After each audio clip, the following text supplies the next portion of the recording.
Ulat baldu keluar pada waktu malam apabila tanah lembap dan daun bersinar dengan embun. Ia bergerak senyap, hampir tidak kedengaran. Siang hari ia bersembunyi di bawah dahan reput dan batu. Menjelang senja ia keluar memburu serangga seperti pendatang di hutan asing. Ulat baldu tidak menggigit atau menyerang. Ia menembak sasaran dengan cecair melekit, lalu menjalin jejaring di udara. Jejaring itu mengeras serta-merta dan melekatkan kaki mangsa. Sarung melekit ini memanjang beberapa puluh sentimeter. Ia menyatukan rumput dan kulit kayu. Mangsa benar-benar terlekat. Ulat itu merangkak perlahan, menamatkan pemburuan dalam sekelip mata.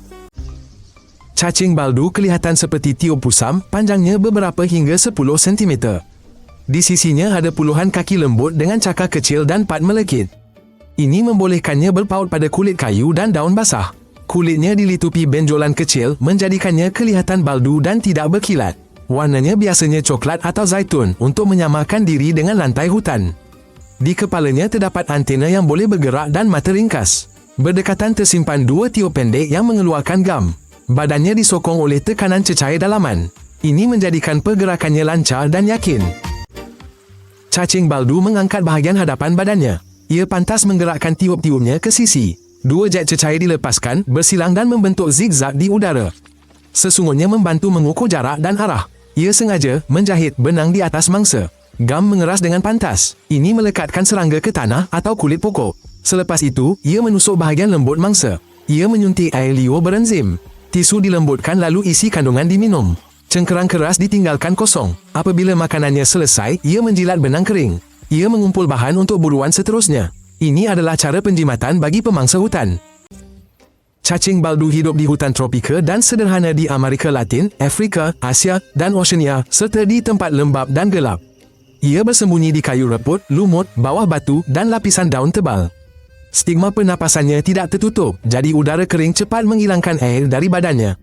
Ia tidak tahan cahaya matahari langsung dan kaku jika terkena angin panas. Teduhan dan kelembapan menyelamatkannya. Pada siang hari, ia hampir tidak bergerak.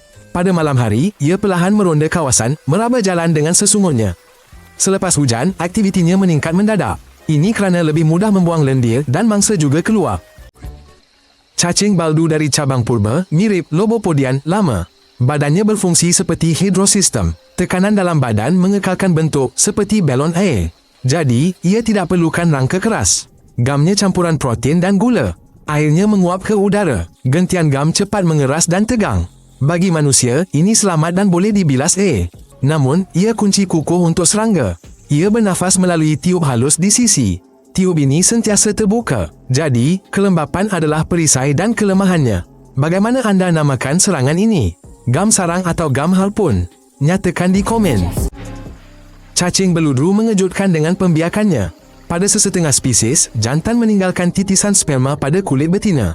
Tubuh betina melarutkan bahagian nipis dan membiarkannya masuk. Ini kedengaran aneh, tetapi ia memang begitu. Ada spesies yang anak-anaknya lahir hidup. Mereka mendapat nutrisi dalam tubuh ibu seolah-olah melalui plasenta ringkas. Kadang-kadang ia memburu bersama jenisnya. Ia memerangkap seluruh kumpulan anai-anai dan kutu kayu. Cacing baldu ini lama mengelirukan saintis. Ia dipanggil peripatus dan ahli sains berdebat tentang asal-usulnya. Kini jelas ia satu garis keturunan unik.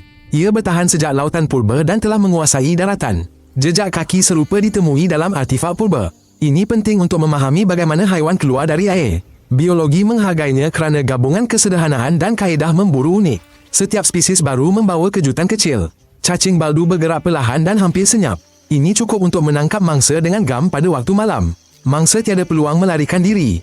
Ini saluran makhluk bumi. Langgan untuk melihat lebih banyak penemuan menyeramkan. Akan ada lebih banyak raksasa. Jumpa lagi.